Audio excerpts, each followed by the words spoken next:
Crow Country, a robust and beloved theme park in Atlanta, Georgia, known for its quaint and diverse offerings.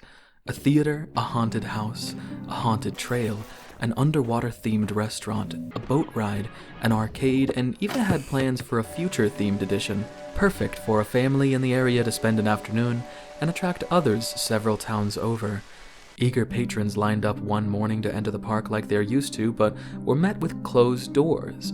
After years of operation, the park had mysteriously shut down following the disappearance of the owner, Edward Crow. Mara, a detective, has made her way to the park to uncover the mysteries of Edward's disappearance 2 years after the fact. Clearly expecting her visit to be anything but safe, she arrives on the scene with a loaded gun. I love this game. It's been out for a while, but I kept putting it off for one reason or another. October seemed like a perfect month to pick it up and play though, so I did just that, and I don't regret it. It's fantastic. In an interview with FGS, Adam Vian, the creative director, stated that Crow Country started out as a side project of Adam's, but grew into the indie company SFB Games' main release after months of development. He also starts that interview with a few qualifiers in the form of his favorite horror games, the most prominent being Silent Hill 3. And after a brief glance at some of the promotional material, I can see the direct comparisons in the inventory, the setting, and even your choice of character being a young girl. What is Crow Country? It's a survival horror third-person shooter inspired directly by the late 90s horror classics like Resident Evil and Silent Hill. There's an incredible feeling of exploration as you wander the park and uncover secrets, similar to wandering the manor in Resident Evil. Thankfully, there's a modern change in controls for our convenience. Tank controls, fitting name, are only active when you begin aiming. A hit detector is provided to show you where you're aiming, but actually landing it on a target will require you to factor in Mara's labored breathing. It really adds to the stress, and wouldn't be as enjoyable without it in my opinion. The graphical style feels like it has a true love for older games. Some games choose a retro style out of limitation, but this game seems to have adopted the look with a true respect for its appeal, and hypnotic effect it can have on the viewer with the spooky vibes it emanates. Pre-rendered backgrounds are a rarity in modern gaming, but were all the rage back when hardware limitations ruled over design to breed its uniquely appealing style of background, and in some cases, even characters shared the love. Crow Country has managed to perfectly emulate that feeling with artificial artifacting, careful selection of textures, and highly detailed yet stylized models. Actual characters, enemies, and usable items, however, are much more colorful and simplistic to distinguish themselves. In a way, Crow Country takes that old method and improves upon it. Resident Evil chooses a static camera, and any changing of perspective would break the illusion and atmosphere of the game. What once could only be considered a detailed ornamentation of scenery, similar to a one Scoobert Dubert's static painted backgrounds, juxtaposing the more colorful and animated cast, is now made into true 3D models, very much feeling a part of our world and subject to the same level of interactivity. I brought up Resident Evil, but the graphics are more directly inspired by Final Fantasy VII, which is what I first think of when I think of simple character model and highly detailed pre-rendered world. It's a great choice. I never thought that there was enough of that out there. The gameplay consists of only a few things, puzzles which are, for the most part, elaborate but easy to solve once you're on the right track. I feel like we've exhausted whatever possibilities this could be. Well, guest is significant because there is an excerpt right here about the guest. Oh, hold on. Oh, write down that file number 3762. I wrote down that number. I'm just gonna try. Where's the? Are there more of those? I don't think so. Click it again. Does it shuffle in between? Oh, look, there's a left and right arrow on it. Oh! Go back to Goblin. Go back to Goblin. Yeah, they all have a file number. Another focal point is navigating your way to the next point of interest without being hit by monsters, falling into traps, and just dying. The further you progress into the game, the more populated with obstacles it becomes. With that said, you'll get many more tools to deal with it too. But you know what food court restaurant is really good? I've never had sabak. There are also trash cans and environmental details fit to inspect that could give you an item or supplies you might need. As you start needing things like ammunition and medkits, the more the game will provide you with them. I kicked every soda machine in the game, and it never gave me anything until I actually needed it. Buddy, on David suddenly messages me on Discord. He's like, "Hey, get free Bitcoin. Click here." It's free. This Bitcoin machine. You It don't is want me, to miss it. Travisky Scott. I am stuck in Europe. I need you to Whoa! send These David have never Gargoyle. fucking worked. The game tries to push me towards a stressful game state where I need more supplies, but I was pretty good about item management the whole way through. I only got one random drop from a soda machine. Finally, the combat, which is properly satisfying.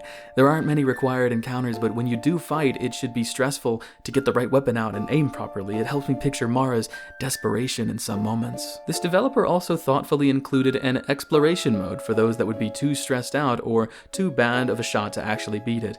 It's the same exact game, same puzzles, same story, but the monsters roaming around have all been removed. If you don't know my stance on this sort of thing, I love providing options. You might say that compromise is an original vision, but I say it's better to experience a different version than nothing at all.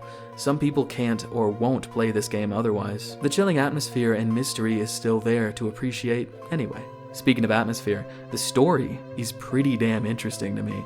The relatively low stakes of a missing owner begin to balloon as the mystery unfolds. The way it's told through notes, tapes, and individual moments of dialogue, every character behaves pretty believably for what they're supposed to be, and Mara is the perfect main character for it all. Deadly serious when she needs to be, but appreciative of the little pockets of humor she can find in the chaos.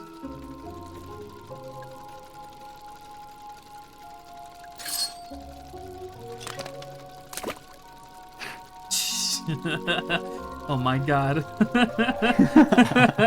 I really love all the side characters as well, each of them with their own goals, motivation, and proclivities. It's a bit cheesy of me to say, but I can imagine these characters' lives based just on what they say and how they act and react. Accompanying these characters are themes made specifically to represent them, from innocent and curious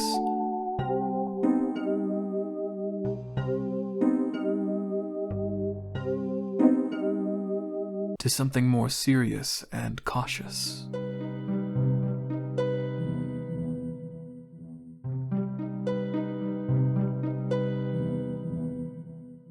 Every track in this game serves it passionately, all thanks to Aukoroyd's help.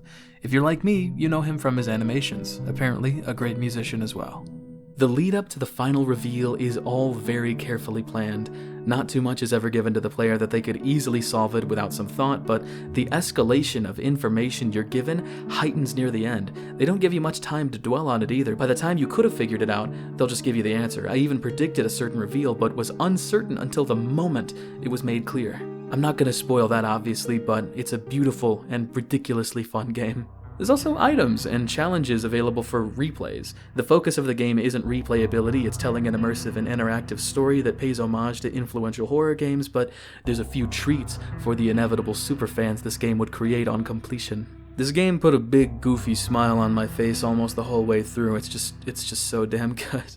You can find this game listed at full price at $20 and will likely get around 8 hours of playtime if you only do one playthrough. It was worth the experience for me, but I can understand wanting to stretch your dollar, and in that case, wait for a sale. If you'd like to appreciate it from a distance, I have a full edited playthrough on my Slop channel with Mino. What am I supposed to do? Just keep pissing on this woman. That's so me. Never mind. End of the video for people who haven't played, but I'm still gonna talk spoilers. Thanks for watching if you're gone. Now let's talk specific moments. Not a rundown of the entire game, not even a synopsis, just talking about little details that stayed on my mind. You could reasonably assume that the copper roots encasing gold is some sort of machine because of how conductive it is, but it just never crossed my mind until the very end, and I'm sure it didn't for other people either. It is a time machine in the 1990s that has been practically destroyed, ruining the travelers' bodies. I didn't expect the game to touch anything like that for a story beat, since you spend the game surrounded by 90s tech and limitations. This explains the number in blood you see around the park over and over and over, 2106. It's why everybody that comes into contact with the guests gets sick. Viruses and bacteria from the future would destroy a completely unchanged immune system. I love it so much. It adds a lot of mystery to the world of Crow Country while you, the player, are ending your time there. Similar to Dark Souls, you can also beat the game out of order. Without the need for clues, if you remember the codes, you can just speedrun the game in like 30 minutes time without even looking up strategies, assuming it's all fresh in your mind. Meow pilled. Oh, fuck. Ow. No, that's not it. But I was gonna say, what's that code that I saw earlier is 2106. Still can't use it because it had an O in it. So what the fuck's that code? 1, 2, 3, 4. Yeah, it's probably 1, 2, 3, 4. No way. What? No. It's a great game to replay. Now there's one puzzle that sucked really bad out of all of them. There's a table of mushrooms, and the Mushroom King animatronic has invited guests to eat. He's sad they aren't here to do so. By the way, animatronics here are alive, or appear to be anyway. That adds a more mystery to the game and makes it a bit more dark. There's a list of good mushrooms and poison mushrooms. If you talk to the king, he'll explain that a person of a certain name hasn't shown up and list the mushroom that he was planning to feed them. Now you would think that you're supposed to eat the ones that are safe, right? That makes sense to me, right? But when I did that... I'm pretty sure I'm done, right? Isn't Half there of them one are... more? Or no, half of them are eating. Yeah, you're right. Unless there's not one of everything. Nothing fucking happened. Should I just eat them? Eventually I got bored of looking around and thinking of something, so I just ate all of them just to see. That was the solution. Eat the poison mushroom. That's so stupid, dude. All the other puzzles have you following the advice of the notes. A puzzle that's really close to you has you follow the directions to avoid danger. Why would you all of a sudden start putting yourself in harm's way? I guess I solved it in the end, but I don't want to call it solved. I'm pretty sure I and everybody else who got it right just brute forced it. Thank you for dining with... Was that really it? That makes no sense. Why would you have a list? Thank you for dining with me. I open myself up to you fully.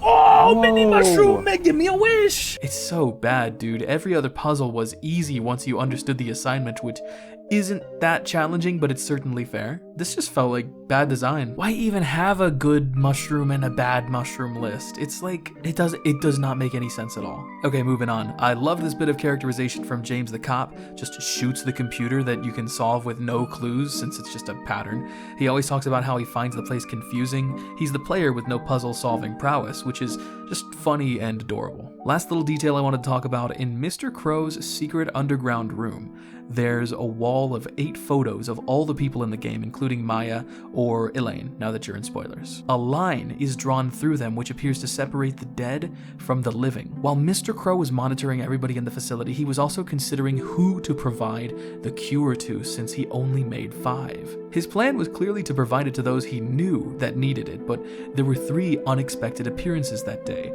Arthur Mole, the reporter, Julie Barron, the lawyer, and James Harrison, the cop. Possibly Elaine, too. Probably planning to have it delivered to her hospital. He also appeared to have ranked them in terms of importance to him. It's a great bit of characterization for him as someone who wants to set things right, but still is the piece of shit that kept all of this going. His personal rankings went number 1, Natalie, number 2, Tolman, number 3, Elaine, number 4, Julie, and number 5, Arthur. He wasn't planning on a death, but when they started happening, he needed to rank who he believed most deserved it, which seemed to be the people he knew personally, or in Elaine's case, owed something to. It's a very cool thought of Crow arranging these pictures to convince himself of what he needs to do. Lucky for him, he didn't need to choose. And with that, I'm done. Yo. Just sipping on the vial. Sipping on that strange potion. Sipping on the freaky.